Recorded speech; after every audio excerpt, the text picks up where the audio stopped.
आपण गर्भात असल्यापासून ज्या स्रोताकडून आपल्याला ऊर्जा मिळते, त्याच स्रोताकडून ही ऊर्जा आपल्याला जन्मभर मिळू शकते. त्यासाठी फक्त आपण त्या स्रोताशी जोडलं जाणं गरजेचं असतं. आजच्या या व्हिडिओमध्ये आपल्याला या स्रोताशी जोडण्याचा एक अतिशय सोपा आणि खात्रीशीर मार्ग गुरुश्री सांगणार आहेत. काय वाटतं देवी तत्व काय आहे? तुम्हाला काय वाटतं? त्या तत्वाचा सोर्स जी ही सृष्टी चालवण्यासाठी ऊर्जा पुरवते. समुद्र वसने देवी पर्वतस्तन मंडले विष्णुपत्नी नमस्तुभ्यम पाद स्पर्श क्षमस्व मे. ऐकलंय हा? जिनं समुद्राचं वस्त्र परिधान केलंय, पर्वत ही जिची स्तनमंडल आहेत, विष्णू पत्नी नमस्तुभ्यम. आता लक्षण सांगताना एकदम विष्णू पत्नी कशी काय आली? रिलेशन कसं आलं लक्षणामध्ये? आणि पादस्पर्श क्षमस्व मे, पुन्हा विषय बदलला. विष्णू पत्नी तुला पाय लागतोय यासाठी माफ कर. अर्थ त्याचा असा आहे, तुम्ही पोटामध्ये असताना तुम्हाला जे पाहिजे ते पुरवलं जायचं. तुम्ही पोटाच्या बाहेर आल्यानंतर आईच्या स्तनातनं तुम्हाला दुधामार्फत तुम्हाला जिवंत ठेवलं गेलं, तुम्हाला एनर्जी पुरवली गेली. आणि आईचं दूध सुटल्यानंतर तुम्हाला असं का वाटलं की आता एनर्जी कोण देणार? समुद्र वसने देवी पर्वतस्तन मंडले, हीच देणार. जिची समुद्र ही साडी आहे आणि पर्वत तिची स्तनमंडल आहेत. म्हणजे काय? जमिनीतनं येणार. बर, जमिनीतनं येणार हे कशावरनं? मला वाटलं होतं की लक्ष्मी विष्णूचे पाय रगडताना ती पायाशी बसली आहे. नाही, ती पायातून एनर्जी विष्णूला देते. विष्णू कोण? विष्णू कोण? जो ही पृथ्वी फंक्शनल ठेवायला मदत करतो तो प्रत्येक सोल. त्याला एनर्जी कुठनं देणार? पायातनं. मग लक्ष्मी कुठे बसणार? खाली. पर्वतावरती चढताना पर्वत कुठे असतो? पायाखाली. अच्छा, म्हणजे सांगायचंय ती जमिनीतनं येते. मग मला कळतं.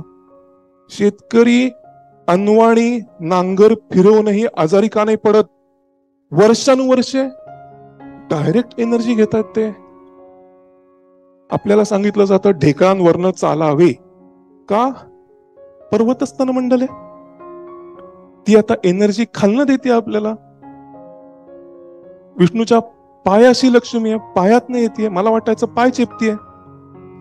नाही, तेही एक कारण असू शकतं, पण आता मी जे शोधतोय त्याला ते नाहीये उत्तर. वा. मग आता जर आपल्याला ती कार्यक्षमता घ्यायची असेल तर आपल्याला कनेक्शन जमिनीशी ठेवायला लागेल. जमिनीवरती चाला हे सोडून आपण सगळं ऐकलंय. लॉन वरती चाला, ढेकळांवरती चाला, अॅक्युप्रेशर, अॅक्युपंक्चर. अॅक्युप्रेशरच्या क्लासला जाताना आपण म्हणजे माझा एक ऑफिस मधला कलिग होता, त्याला कार शिकायची होती. त्याने एक ड्रायव्हर ठेवला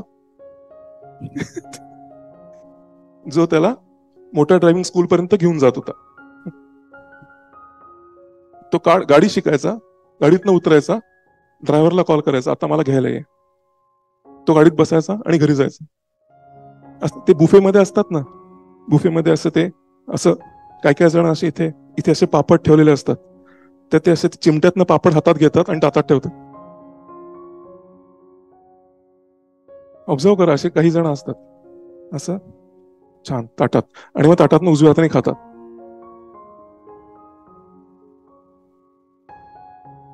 घरामध्ये स्लीपर घालून आपण अॅक्युप्रेशरच्या क्लासला जातो. घरामध्ये स्लीपर घालून, चप्पल घालून आपण अॅक्युप्रेशरच्या क्लासला जातो. ती ट्रीटमेंट करून घेतो, जी ट्रीटमेंट घरामध्ये अवेलेबल आहे. कारण आहे आजचं सेशन ग्राउंड फ्लोअरला का आहे?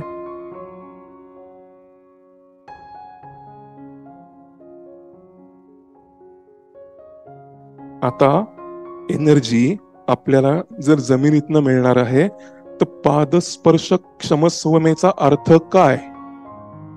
आपण माझा पृथ्वीला स्पर्श होतोय याच्याबद्दल क्षमा म्हणजे क्षमा याचना तुम्हाला रिसिप्टिव्ह करत. क्षमा कर.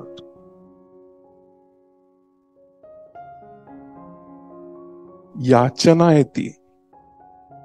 आणि रिसिप्टिव्हिटीने पाय ठेवल्या क्षणी एनर्जी येणार. पाय ठेवल्या ठेवल्या तुम्ही रिसिप्टिव्ह व्हावं. मला क्षमा कर म्हटल्यानंतर समोरचा जर म्हणला ठीक आहे मी क्षमा करेन पण मला जाऊन पाणी आणून दे, तर तुम्ही काय म्हणाल? चालेल, ओके. आणि जर मी असं म्हटलं की क्षमा करतो का नाही, ही आहे का बरोबर? माफी मागतोय ना मी.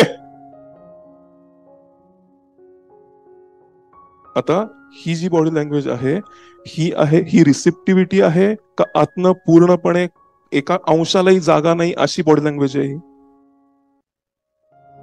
त्यामुळे ती येऊच शकत नाही, ती एनर्जी येऊच शकत नाही. जो सकाळी माफी मागत नाही त्याच्याकडे ती एनर्जी येत नाही. तुम्ही देवळातली एनर्जी पण डोकं टेकवूनच घेऊ शकतात. तुम्हाला नाक घासायला का सांगितलंय देवापुढे? क्षमा करा सांगा, तुम्ही चुकलाय म्हणून नाही. आतमध्ये सगळं ओपन होऊ दे भांड देवाच्या दिशेनं त्या एनर्जीला घ्यायला, म्हणून नाक घासा. हळूहळू कळेल की आता नाही, मला काय काही दिवसानंतर पण चुकायला आवडत नाहीये. का? कारण मी लक्ष्मीने दिलेली एनर्जी उगाच अशा गोष्टी करायला का वाया घालवू ज्या मला परत करायच्या नाहीये. आणि करायचं नाही याच्यामध्ये लागणारा पश्चाताप, या पश्चातापात पण एनर्जीच लागते. रिसिप्टिव्हिटी, हा रिसिप्टिव्हिटी मध्ये फरक आहे. रोज म्हणा, वाढेल. समुद्र वसने देवी पर्वतस्थान मंडले विष्णू पत्नी नमस्तुभ्यम पादस्पर्श क्षमस्व मे.